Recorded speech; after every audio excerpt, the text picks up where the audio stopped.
दोस्तों, डिजिटल रोज एजुकेशन के online platform पर आपका स्वागत है।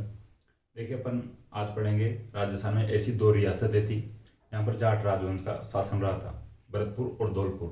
देखिए, भरतपुर का इतिहास आज पढ़ेंगे, धौलपुर का इतिहास नहीं पढ़ेंगे। अपन एग्जाम की दृष्टि से इतना इम्पोर्टेंट नहीं है, क्योंकि वो अंग्रेजों द्वारा बनाई गई रियासत थी, इसलिए ज़्यादा जो क्वेश्चन नहीं बनते। जो धौलपुर के इतिहास है ऐसा इम्पोर्टेंट भी नहीं रहा।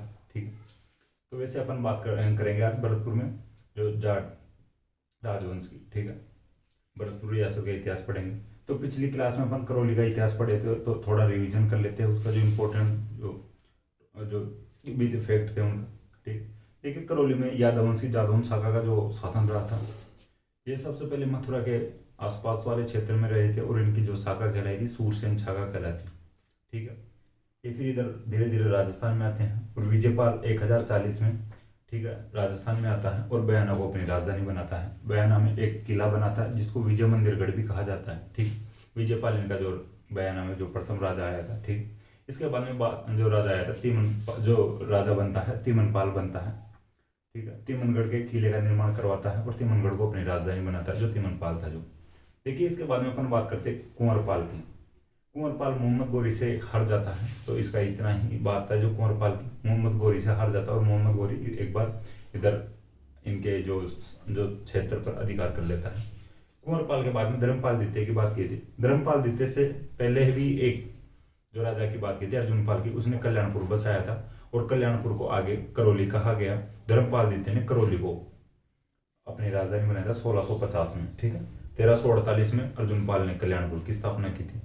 इसके बाद में 1650 में धर्मपाल द्वितीय ने करौली को अपनी राजधानी बनाया। ठीक है, कल्याणपुर को ही करौली कहा गया था, या करौली को पहले कल्याणपुर कहा जाता था। ठीक है, इसके बाद में अपन बाद में बात की थी गोपाल पाल की। देखिए, गोपाल पाल ने जो यानी करौली में मदन मोहन मंदिर का निर्माण करवाया था, जो गौड़ीय संप्रदाय का मंदिर है। गौड़ीय संप्रदाय का एक मंदिर जयपुर में गोविंद देव जी का मंदिर भी है। गौड़ीय संप्रदाय के जो मंदिर है इनका थोड़ा इंपॉर्टेंट ध्यान रखना, ये इंपॉर्टेंट है, विशेषतः ध्यान ही रखना। ठीक है, तो मदन मोहन मंदिर का निर्माण करवाया था गोपाल पाल ने। देखिए, अपन बात कर रहे थे इनके बाद में हरबख्श पाल की। हरबख्श पाल जो राजा बना था गोपाल पाल के बाद में, हरबख्श पाल ने 1817 में अंग्रेजों से संधि कर ली थी। ठीक है, हरबख्श पाल जो राजा था करौली की तरफ से जो अंग्रेजों से संधि किया था। ठीक है, फिर इसके बाद में बात किए थे नरसिंह पाल। नरसिंह पाल की जो मृत्यु हो जाती है 1852 के लगभग, यानी 1852 में मृत्यु हो जाती है, और इन्होंने एक बंदा यानी एक जो राजकुमार गोद लिया, या जो लड़का गोद लिया भरतपाल, और भरतपाल को अपना उत्तराधिकारी बनाया था। ठीक है, वैसे उस समय गवर्नर जनरल हुआ करते थे लॉर्ड डलहौजी। उसकी भाई अलग ही प्रकार की नीतियाँ थी, और वो अपनी नीति के अकॉर्डिंग भरतपाल को राजा नहीं बनने देता है।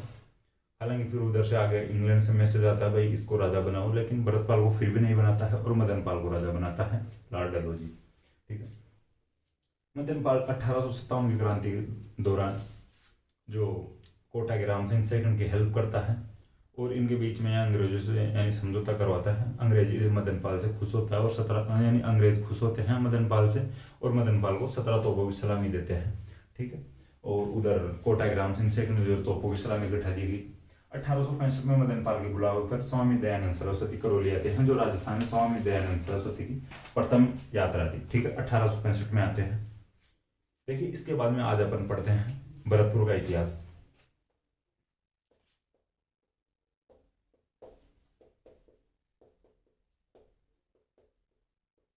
ठीक है, आप वैसे लिख सकते हो लाइन टू लाइन की भाई राजस्थान में जाट राजवंश की दो रियासतें थी, एक भरतपुर और जो दूसरी थी धौलपुर।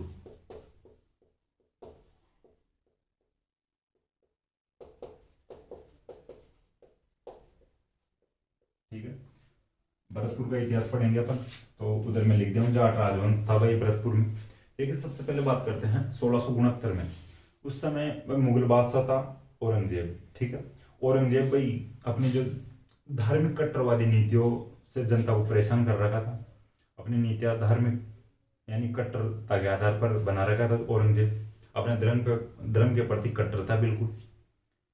धर्म के प्रति कट्टर होने के साथ साथ ही जो टैक्स वगैरह भी ज़्यादा बढ़ा रहा था उस समय, टैक्स वसूलने की जो नीतियाँ थी उनको भी ज़्यादा ही भारी कर रहा था या मजबूत बना रहा था। औरंगजेब खुद की तरफ से तो भाई मजबूत कर रहा था उन नीतियों को भी, लेकिन जनता को परेशानी हो रही थी।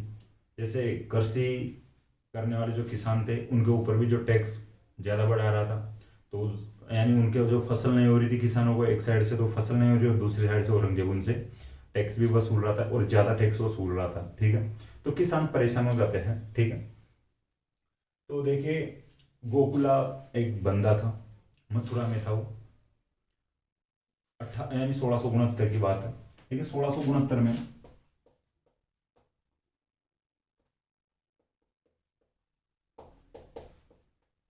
ये भी किसान था भाई, जाट किसान था,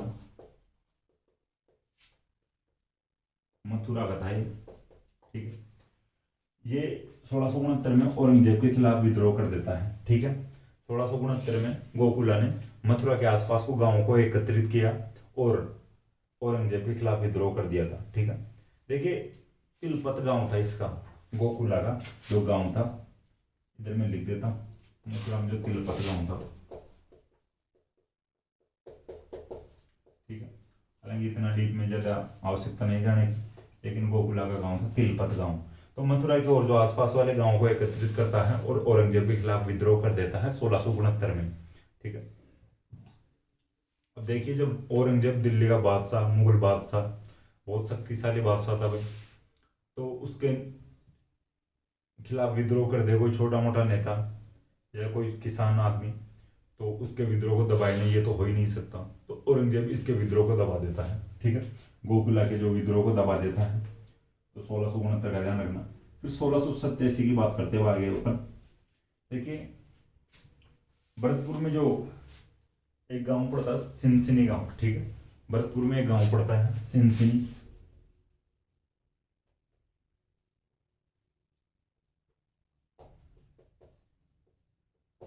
ठीक है, अब देखिए यहाँ का एक जो किसान ही था भाई, एक जाट था, उसका नाम था राजा राम।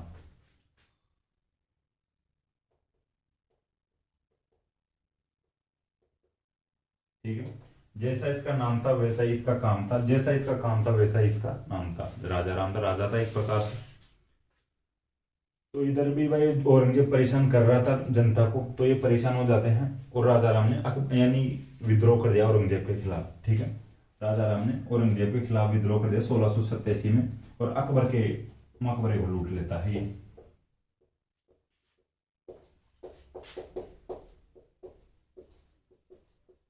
ठीक है, अकबर को दफनाया गया था जो सिकंदरा में।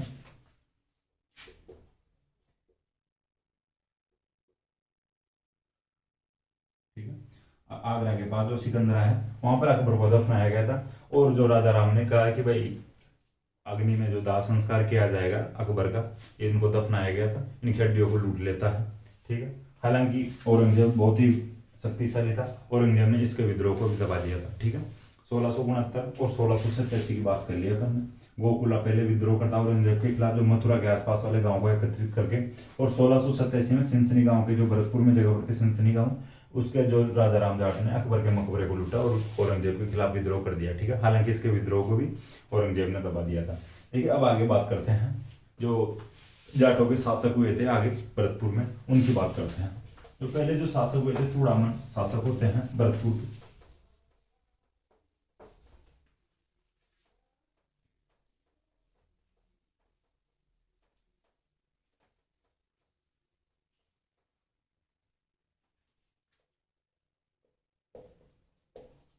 ठीक है, देखिए चूड़ामन ने जो थूण के किले का निर्माण करवाया था। ठीक है, चूड़ामन ने थूण का किला बनवाया था, जो भरतपुर में जगह पड़ती है थूण। ठीक है, देखिए अब इनके बाद चूड़ामन के बाद में जो दो लोगों में विद्रोह हो रहा था, मोहकम सिंह और बदन सिंह, कि मेरा बदन सिंह तो कहे मैं राजा बनूं और मोहकम सिंह कहे मैं राजा बनूं। ठीक है,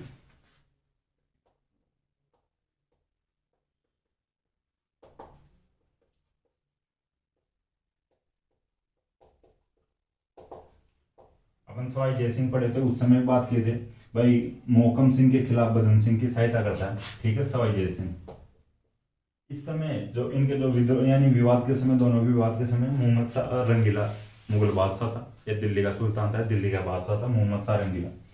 मोहम्मद सारंगीला इसको सवाई जय सिंह को भेजता है कि भाई यार उनके दोनों को विद्रोह यानी विवाद को थोड़ा सल्टा किया देख के। तो सवाई जय सिंह इनमें दोनों में जो विवाद को खत्म करने के लिए जाता है और बदन सिंह से कहता है कि भाई मैं आपको राजा बना देता हूँ तो आप क्या करोगे।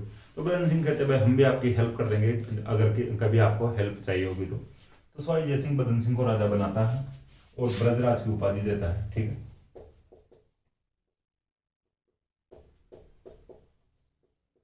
ठीक है, और डीग की जागीर देता है। ठीक है, बदन सिंह को ब्रजराज की उपाधि और डीग की जागीर देता है सवाई जय सिंह। अब सवाई जय सिंह से मोहम्मद सारंगीला खुश होता है और सवाई जय सिंह को भी राजराजेश्वर की उपाधि दी थी। ठीक है, अपन वैसे सवाई जय सिंह पढ़ रहे थे उस समय बात कर लेते हैं। राजराजेश्वर की उपाधि दी थी सवाई जय सिंह को मोहम्मद सारंगीला ने। ठीक है, अब बात करते हैं जब बदन सिंह को राजा बना देते सवाई जय सिंह। ठीक है, भाई मोहकम सिंह राजा नहीं बनता, चूड़ामणि के बाद में बदन सिंह राजा बढ़ता है। देखिए डीग में किले का निर्माण करवाया था। ठीक है, जो बदन सिंह डीग में किले का निर्माण करवाता है।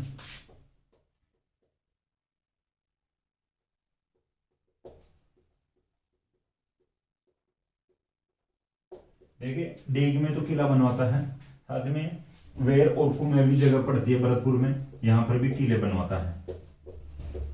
ठीक है, वेर और कुमेर में भी किले बनवाता है बदन सिंह। अब देखिए इसके बाद में अपन बात करते हैं आगे सूरजमल जो राजा हुए थे जाटों के। देखिए सूरजमल के बारे में अलग से पढ़ते हैं, इनको मिटा देता हूँ मैं। थोड़े स्पेशल राजा हुए थे भाई, शक्तिशाली राजा थे। देखिए बहुत ही विद्वान राजा थे जो सूरजमल थे जो। देखिए इनको जो इंटेलिजेंसी और विद्वान यानी विद्वान होने के कारण इनको जाटों का अफलातून या प्लेटो कहा गया है। ठीक है, जाटों का प्लेटो या अफलातून।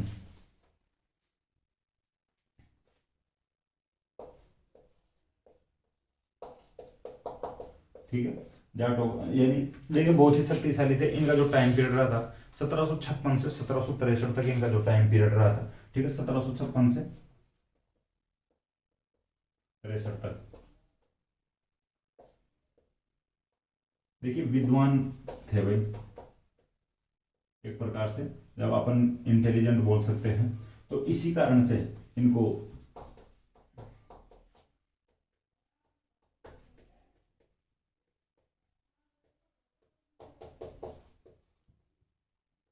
देखिए मैं पहले बता देता हूं, जो प्लेटो एक विद्वान थे। ठीक है, एक विचारक थे, यूनान के थे प्लेटो।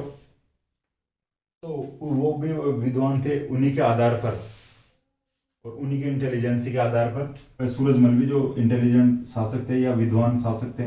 तो प्लेटो के जो इंटेलिजेंसी के आधार पर ही सूरजमल को जाटो का प्लेटो या अफलातून कहा गया है। अब देखिए अफलातून की मैं बात बताऊं, अफलातून प्लेटो को ही कहा जाता था। ठीक है, प्लेटो का ही नाम अफलातून के नाम से संबोधित किया जाता है प्लेटो को। ठीक है, जैसे विद्वान हुए थे और सुकरात और अरस्तु, इसी प्रकार से जो प्लेटो भी एक जो विचारक थे यूनान के थे। तो इन्हीं के आधार पर सूरजमल को जाटो का प्लेटो कहा गया है। ठीक, देखिए अब आगे बात करते हैं सूरजमल की। देखिए डीग में जलमहलों का निर्माण करवाता है। ठीक है, डीग के किले का निर्माण बदन सिंह करवाता है, अपन अभी भी बात किए हैं। और डीग में जलमहलों का निर्माण करवाता है सूरजमल।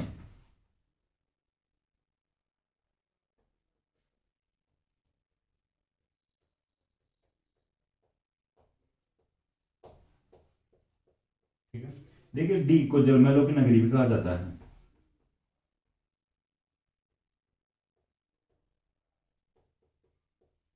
ठीक है, देखिए झीलों की नगरी उदयपुर को कहा जाता है और जलमहलों की नगरी डीग को कहा जाता है। उधर डिस्ट्रिक्ट है पूरा उदयपुर झीलों की नगरी में, और इधर जो भरतपुर का जो डीग जो शहर है इसको जलमहलों की नगरी कहते हैं। ठीक है, डीग का जो किला बनवाया था बदन सिंह ने बनवाया था और जो डीग के जलमहल बनवाए थे जो सूरजमल ने बनवाया था। ठीक है, देखिए मैं आपको बता दिया जलमहलों की नगरी डीग को कहा जाता है। अब बात करते हैं सूरजमल की ओर आगे। देखिए भरतपुर में किले का निर्माण भी करवाया था सूरजमल ने।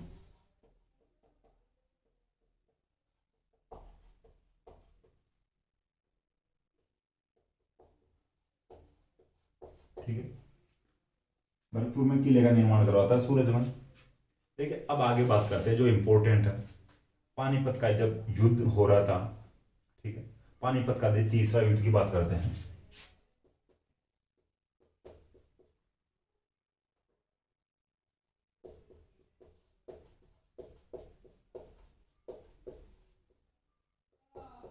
ठीक है, मराठाओं और जो अहमद शाह अब्दाली के बीच में हुआ था पानीपत का युद्ध 1761 में। ठीक है,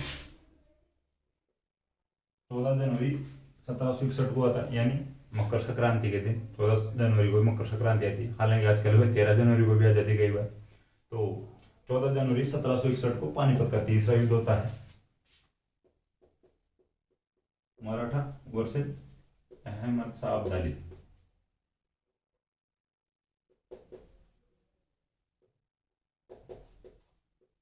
ठीक है, देखिए इस समय जो मराठा और अहमद शाह अब्दाली के बीच में, जब मराठाओं और अहमद शाह अब्दाली के बीच में जो पानीपत का तीसरा युद्ध होता है 1761 को, इस समय जो सदाशिवराव भट, जो मराठाओं के जो सेनापति थे, ठीक है, सदाशिवराव बहु,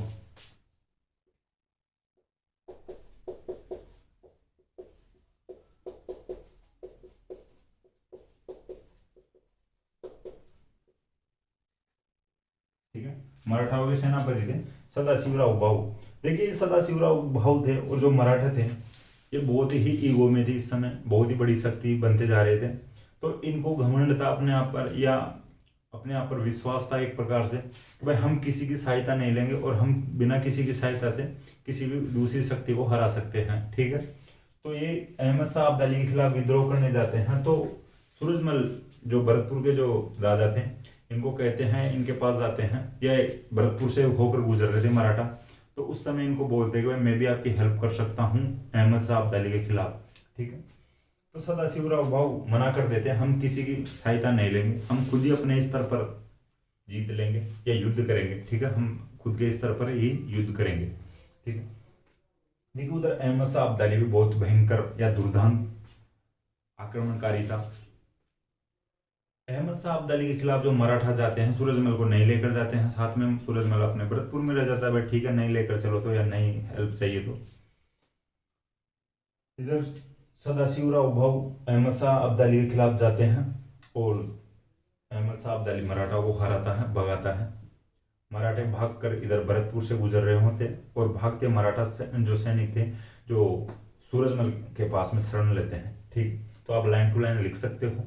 पानीपत के तीसरे युद्ध में भागते मराठा सैनिकों को सूरजमल ने भरतपुर में शरण दी थी। ठीक है, देखिए पानीपत जो मूवी आई थी उसमें तो कुछ गलत नीतियां बताते हैं मराठाओं को, तो कौन गलत बताए, उधर फिल्म बनाने वालों के खिलाफ प्रदर्शन कर दे मराठा, जो सॉरी जो नीचे साउथ वाले मराठा थे जो, ठीक है, उनको भगा भगा के मारे फिल्म जो निर्माताओं को, तो वो मराठाओं को तो सही बताते हैं यहाँ पे। और इधर भरतपुर के जो राजा थे सूरजमल, इनको गलत बताते हैं, इनको टारगेट करते हैं। हालांकि विद्रोह हुआ था पानीपत मूवी का भी, राजस्थान वालों ने भी जो विद्रोह किया था जो पानीपत मूवी का, ठीक है, तो मूवी की बात है भाई, वो इतिहास की दृष्टि से नहीं बढ़ाते हैं मूवियों को, उनका जो एक उद्देश्य होता है पैसे कमाने होता है। देखिए उधर उसमें पानीपत मूवी में वैसे सूरजमल को भाई एक प्रकार से दलाल बताया गया था या गलत नीतियां बताई गई थी सूरजमल की। ठीक है, लेकिन सूरजमल तो इनकी हेल्प करने के लिए था। सदाशिवराव भाऊ या जो मराठा सैनिकों को शरण देता है सूरजमल तो, और इनकी हेल्प करता है, अपने भरतपुर में रखता है। हालांकि कुछ जो मराठा सैनिक या कुछ लोग तो आज तक भी भरतपुर में रहते हैं और रह गए थे, उस समय जो शरण लिए हुए थे आगे गए ही नहीं और भरतपुर में ही रुक गए थे। ठीक है, तो ये 14 जनवरी 1761 को पानीपत का तीसरा युद्ध होता है और इसमें मराठा हारते हैं। सदाशिवराव भाऊ सेनापति था मराठाओं का, और अहमद शाह अब्दाली और मराठाओं के बीच में ये युद्ध होता है। ठीक है, और भागते मराठा सैनिकों को सूरजमल भरतपुर में शरण देता है, यह ध्यान रखने लायक जो बात है। देखिए सूरजमल के आगे बात करते हैं, दिल्ली पर आक्रमण करता है। दिल्ली के बादशाह उस समय शक्तिशाली रहे नहीं थे, तो सूरजमल दिल्ली पर आक्रमण कर देता है और दिल्ली से उस समय नूरजहां का दूल्हा लेकर आते हैं। ठीक,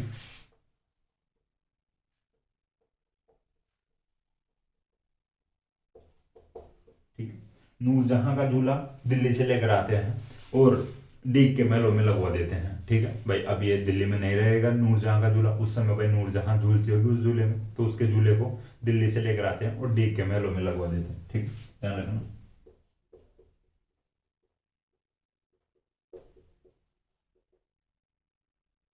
ठीक है, अब इसके बारे में बात करते हैं कि भरत यानी सूरजमल बहुत अच्छे राजा थे। ठीक है, बहुत ही बड़े विद्वान थे। तो इसी के आधार पर भाई देखिए, जो शासक की जो नीतियों में तो बहुत आगे थे, लेकिन साथ में ही जो प्रशासनिक व्यवस्था को भी अच्छे से व्यवस्थित किया था इन्होंने, और कृषि में भी रुचि रखते थे या कृषि सुधार करवाए थे। ठीक है,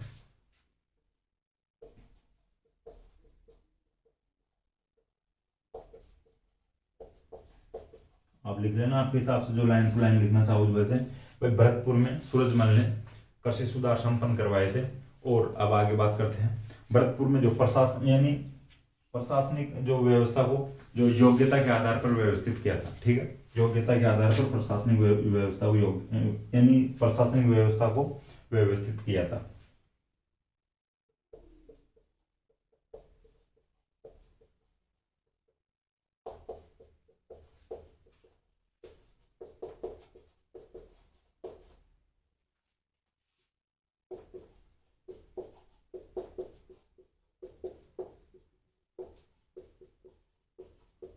ठीक है, योग्यता के आधार पर प्रशासनिक अधिकारियों का चयन करना शुरू किया था सूरजमल ने।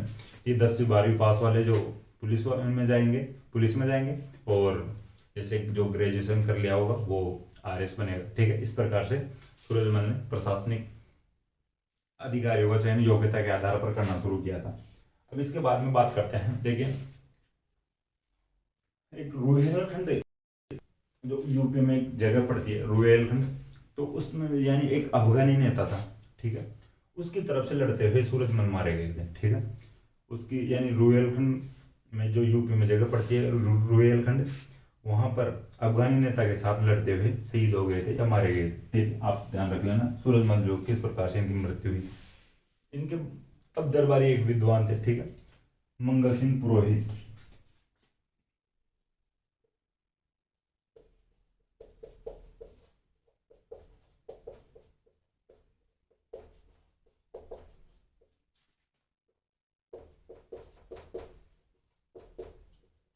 मंगल सिंह पुरोहित इनके दरबारी विद्वान थे।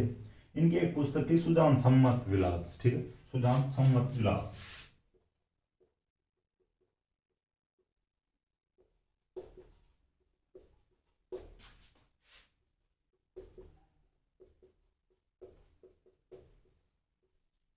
ठीक है, मंगल सिंह पुरोहित की जो पुस्तक थी सुदान सम्मत विलास। ठीक है, आप ध्यान रख लेना, दरबारी विद्वान थे, सूरजमल के दरबार में विद्वान थे। ठीक है, अब बात करते हैं आगे अपन जवाहर सिंह की। ठीक है, जवाहर सिंह की बात करते हैं जो राजा हुए थे सूरजमल के बाद में, जवाहर सिंह।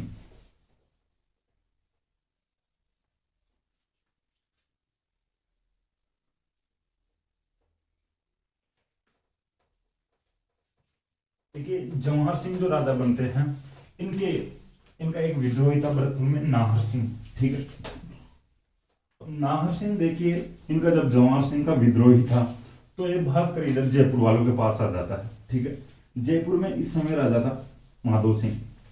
ठीक है, अब जो जवाहर सिंह का विद्रोह होगा तो जवाहर सिंह के खिलाफ होगा, और जवाहर सिंह जो भरतपुर वाले जो भी राजा थे उनका जो सपोर्ट किया था जय सिंह। ठीक है, बदन सिंह को राजा बनाकर आए थे। तो जय सिंह का जो उत्तराधिकारी उधर ईश्वरी सिंह हुआ था। तो जयपुर वाले तो हेल्प किए थे यानी बदन सिंह की, तो बदन सिंह के उत्तराधिकारी जो हेल्प करेंगे जयपुर वालों का। ठीक है, तो जयपुर वाला अगर ईश्वरी सिंह का कोई भी इधर जयपुर में उत्तराधिकारी होता तो भरतपुर वाले भाई जयपुर वालों की करते। लेकिन उधर इधर जब ईश्वरी सिंह को हराकर माधो सिंह राजा बन जाता है, और जवाहर सिंह का जो विद्रोही था नाहर सिंह, वो माधो सिंह के पास आता है। ठीक है, और जवाहर सिंह जो माधो सिंह के पास मैसेज करवाता है कि भाई जो मेरा ये विद्रोही है नाहर सिंह, इसको मुझे दे दे, मुझे सौंप दे। ठीक, तो माधो सिंह मना कर देता है। तो इनके बीच में एक युद्ध होता है, मावंडा का युद्ध।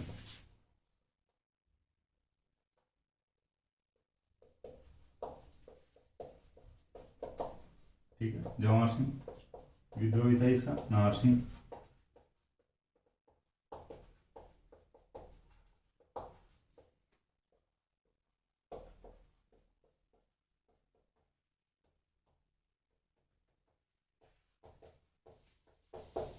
ये माउंडा सीकर के पास जगह पड़ती है। जवाहर सिंह और माधो सिंह के बीच होता है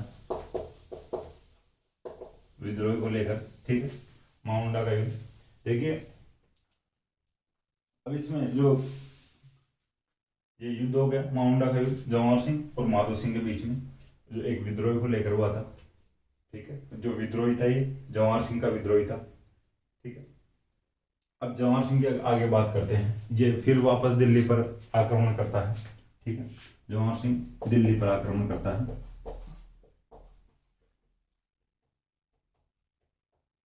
देखिए दिल्ली में जो आक्रमण करता है दिल्ली पर, ये तो वहां से जो अष्टधातु के दरवाजे ले आया था, ठीक है। दिल्ली से अष्टधातु के दरवाजे ले आता है,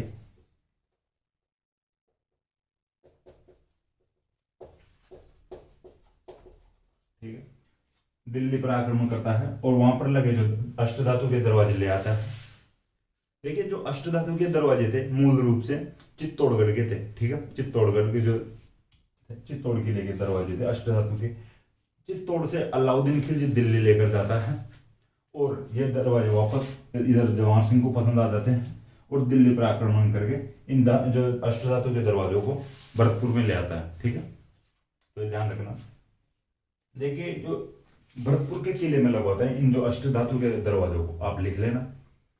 दिल्ली पर आक्रमण करता है जवाहर सिंह और वहां से अष्टधातु के दरवाजे लेकर आता है और भरतपुर के किले में लगवाता है। और ये जो अष्टधातु के दरवाजे थे ये मूल रूप से चित्तौड़ किले के थे, ठीक है। अलाउद्दीन खिलजी चित्तौड़ से दिल्ली लेकर जाता है। अब इसके बारे में अपन बात करते हैं जो दिल्ली पर जो जीत किया था, जीत प्राप्त किया था, ठीक है।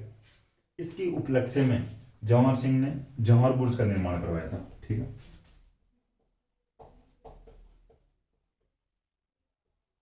ठीक है, जवाहर बुर्ज का निर्माण करवाया था जवाहर सिंह ने भरतपुर में। देखिए फिर धीरे धीरे परंपरा बन गई थी भाई जवाहर बुर्ज पर भरतपुर के राजाओं का राज तिलक होगा, ठीक है।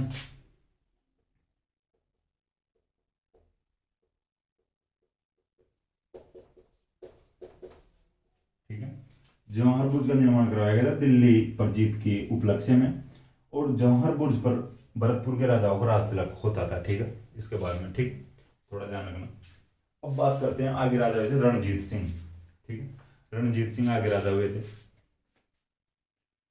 देखिए जो ये माउंडा का युद्ध हुआ था ये 1767 में होता है, थोड़ा ध्यान रख लेना भाई। वैसे कोई 1767 में हुआ था माउंडा का युद्ध, ठीक है। माउंडा का युद्ध हुआ था 1767 में, जो सीकर के पास में जगह पड़ती है।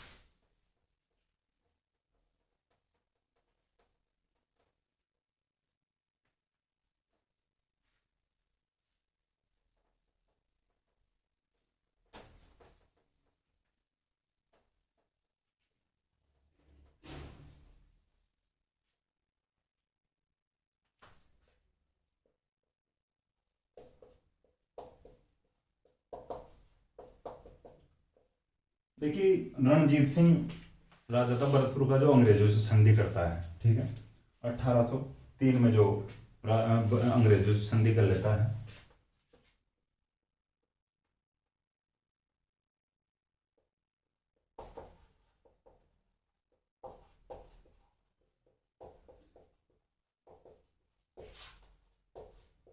ठीक है, 1803 में अंग्रेजों से संधि कर लेता है।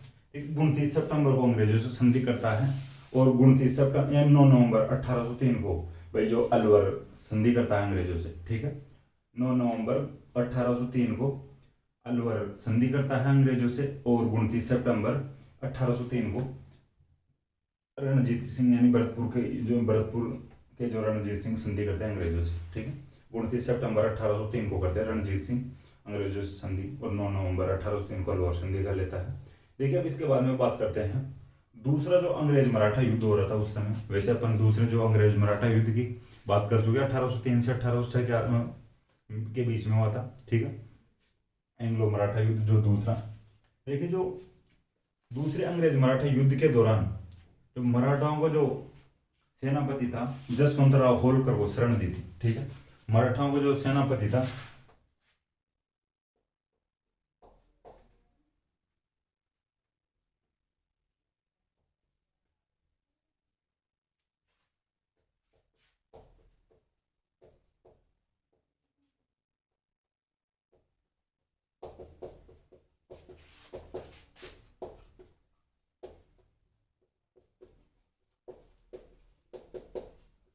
ठीक है, देखिए मराठा जो सेनापति जसवंतराव होलकर था वो इधर भाग रहा था या अंग्रेजों के खिलाफ, यानी एक बार हार कर भाग रहा होगा, वो हार कर भाग रहा था जसवंतराव होलकर।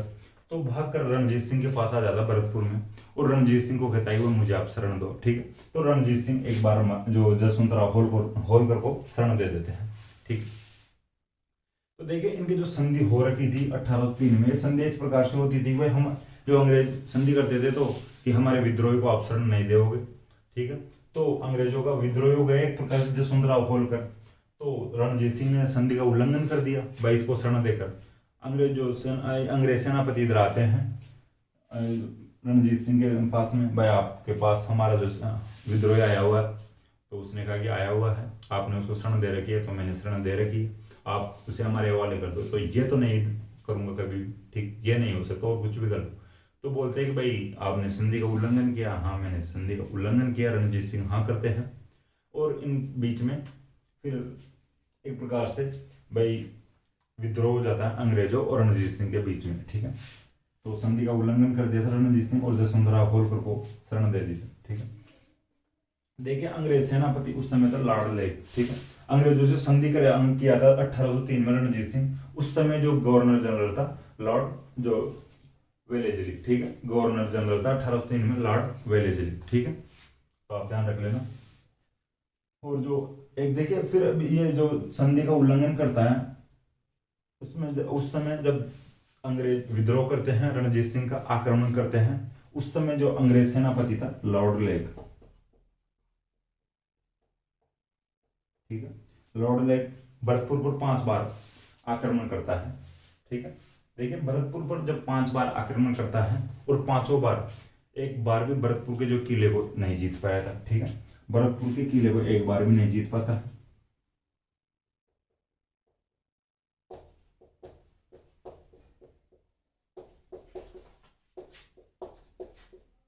ठीक है, लॉर्ड लेक जो अंग्रेज सेनापति था भरतपुर पर 5 बार आक्रमण करता है, लेकिन एक बार भी नहीं जीत पाया था। देखिए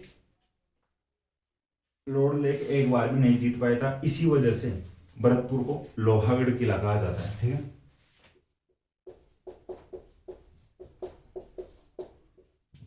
भरतपुर को इसी वजह से लोहागढ़ किला कहा जाता है, भाई एक बार भी नहीं जीत सका। वैसे अंग्रेज बहुत बड़ी शक्ति बनते जा रहे थे उस समय, लेकिन भरतपुर को 5 बार आक्रमण करने के बाद में भी एक बार भी नहीं जीत पाए। ठीक है, देखिए आप लाइन लिख रहे हैं ना, इसी वजह से भरतपुर को लोहागढ़ कहा जाता है। देखिए फिर वापस संधि करते हैं, भाई एक बार तो संधि का उल्लंघन कर लिया था रणजीत सिंह ने। अब उधर जसवंतराव होलकर रणजीत सिंह की शरण में था। ठीक है, जसवंतराव होलकर था जो रणजीत सिंह की शरण में था भरतपुर में। तो अब ये भी परेशान हो रखा था, और रणजीत सिंह भाई अब इसको शरण दे दिया था, तो अभी जसवंतराव होलकर खुद ही कह लेता है रणजीत सिंह को, भाई आप संधि कर लो, मैं भी संधि करने के लिए तैयार हूँ अंग्रेजों से। तो ये संधि कर लेते हैं 1805 में वापस। ठीक है,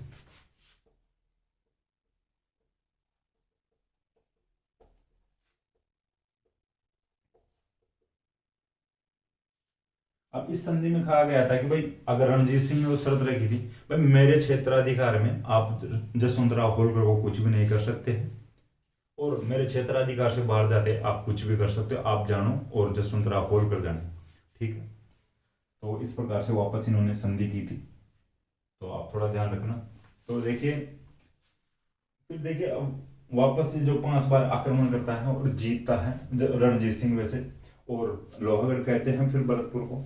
इसकी जो उपलक्ष्य में तो फतेह बुर्ज का जो निर्माण करवाया था रणजीत सिंह ने। ठीक है, इन आक्रमणों को यानी दबाया था, और इनकी जो उपलक्ष्य में फतेह बुर्ज बनवाया था भरतपुर में। ठीक, रणजीत सिंह ने बनवाया था फतेह बुर्ज।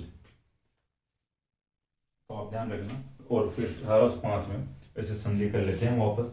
तो अपन ने भरतपुर का इतिहास पढ़े, तो भरतपुर का इतिहास अब कंप्लीट हो गया। वैसे राजवंश आज अपने कंप्लीट हो गए हैं। अब वैसे अपन पढ़ेंगे आधुनिक राजस्थान का इतिहास, या 1857 की क्रांति स्टार्ट करेंगे अपन सबसे पहले। ठीक है दोस्तों, मुझे आशा है कि क्लास आपको पसंद आए होगी। अगर क्लास आपको पसंद आए तो क्लास को लाइक करें, कमेंट करें, अपने दोस्तों के साथ शेयर करें। थैंक यू दोस्तों।